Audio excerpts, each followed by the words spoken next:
Hi friends, வணக்கம். Welcome to தருணின் சுவையரும்பு. இந்த வீடியோவில் குழந்தைங்களுக்கு நைட் டின்னர் ரெசிபி தாங்க உங்கள்கிட்ட ஷேர் பண்ணியிருக்கேன். இந்த ஃபுட் வந்து பார்த்திங்கன்னா நைட்டெல்லாம் குழந்தைங்க அழுகாமல் நிம்மதியாக தூங்குவாங்க. அது மட்டும் இல்லாமல் ஈஸியாக டைஜஸ்ட் ஆயிரும். ரொம்பவே ஹெல்த்தியும் கூட. இதை வந்து 7 மாதத்துலேருந்து குழந்தைங்களுக்கு தாராளமாக கொடுக்கலாங்க. சரி வாங்க இந்த ரெசிபியை எப்படி செய்கிறதுன்னு வீடியோக்குள்ளே போய் தெரிஞ்சுக்கலாம். ஃபஸ்ட்டு ஒரு பவுலில் 2 டீஸ்பூன் வெள்ளை அவல் ஆட் பண்ணியிருக்கேங்க. வெள்ளை அவல் ஆட் பண்ணதுக்கப்புறமா 1 டீஸ்பூன் பாசிப்பருப்பு ஆட் பண்ணிக்கிறேன். இது ரெண்டுமே ஆட் பண்ணதுக்கப்புறமா ஒரு 3லேருந்து 4 தடவை நல்லா கழுவிக்கோங்க.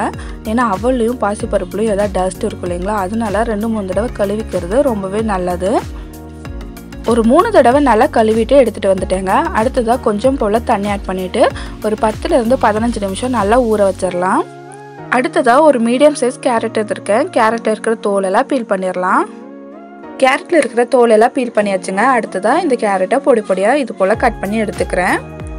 நீங்கள் வந்து துருவிட்டும் கூட ஆட் பண்ணிக்கலாங்க. நான் இது போல் பொடி பொடியாக கட் பண்ணிவிட்டு ஆட் பண்ணிக்கிறேன். அடுத்ததாக ஒரு குக்கரில் 1/2 டீஸ்பூன் நெய் ஆட் பண்ணிக்கோங்க. நைட் டைம் ஒரு 1/2 டீஸ்பூன் போல் நெய் ஆட் பண்ணுறதுனால ஒன்றும் ப்ராப்ளம் இல்லைங்க. அடுத்ததாக ஒரு பிஞ்ச் அளவுக்கு சீரகம் நல்லா பொரிஞ்சதுக்கப்புறமா நம்ம ஊற வச்சுருந்த அவல் பாசிப்பருப்பை ஆட் பண்ணிக்கிறேன்.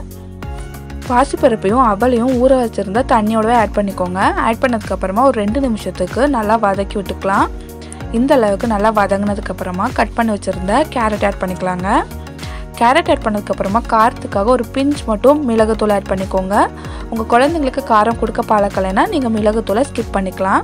அடுத்ததாக கொஞ்சம் போல் மஞ்சள் தூள், மிளகுத்தூளையும் மஞ்சள் தூளையும் ஆட் பண்ணதுக்கப்புறமா ஒரு தடவை நல்லா வதக்கி விட்டுக்கலாம். 1 நிமிஷத்துக்கு நல்லா வதக்குனதுக்கப்புறமா இந்த அவல் கேரட்டெல்லாம் குக் ஆகிறதுக்கு தேவையான தண்ணி ஆட் பண்ணிக்கலாம். தண்ணி சேர்த்ததுக்கப்புறமா ஒரு தடவை நல்லா கலந்து விட்டுருங்க. கலந்து விட்டதுக்கப்புறமா குக்கர் க்ளோஸ் பண்ணி மீடியம் ஃப்ளேமில் வச்சு ஒரு 2லேருந்து 3 விசில் விட்டாவே போதுங்க. நல்லா குக் ஆகி வந்துடும். 3 விசில் ஆயிடுச்சுங்க. ப்ரெஷரும் கம்ப்ளீட்டாக ரிலீஸ் ஆயிடுச்சு. இப்போ குக்கர் ஓப்பன் பண்ணிக்கிறேன்.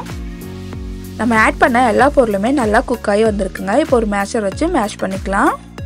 இந்த அளவுக்கு நல்லா மசிச்சதுக்கப்புறமா நம்ம ஒரு பவுலுக்கு மாற்றிக்கலாம். நீங்கள் குழந்தைங்களுக்கு மிக்சியில் அரைச்சிட்டு கொடுக்குறீங்கன்னா ஒரு தடவை மிக்சி ஜாரில் ஆட் பண்ணிவிட்டு நல்லா ஃபைன் பேஸ்ட்டாக அரைச்சிட்டும் கூட கொடுக்கலாங்க. இப்போ ஒரு பவுலுக்கு மாற்றிட்டேன். அவ்வளோதான், ரொம்பவே ஹெல்த்தியான நைட் டின்னர் ரெசிபி ரெடி ஆச்சுங்க. இந்த ஃபுட் குழந்தைங்களுக்கு ரொம்ப ஸ்டொமக் ஃபீலிங்காக இருக்குங்க. அதனால நைட்டெல்லாம் அழுகாமல் நிம்மதியாக தூங்குவாங்க. இந்த ரெசிபியை கண்டிப்பாக ட்ரை பண்ணிவிட்டு குழந்தைங்களுக்கு பிடிச்சிருந்துச்சான்னு கமெண்ட் பண்ணுங்கள். இந்த வீடியோ உங்களுக்கு பிடிச்சிருந்துச்சுன்னா என்னோடய சேனலை சப்ஸ்கிரைப் பண்ணி கூடவே இருக்கிற பெல் ஐக்கான் கிளிக் பண்ணிக்கோங்க. கூடவே ஒரு லைக் பண்ணிக்கோங்க ஃப்ரெண்ட்ஸ். உங்களை போன்ற அம்மாக்களுக்கு இந்த வீடியோ ஷேர் ஆகும்.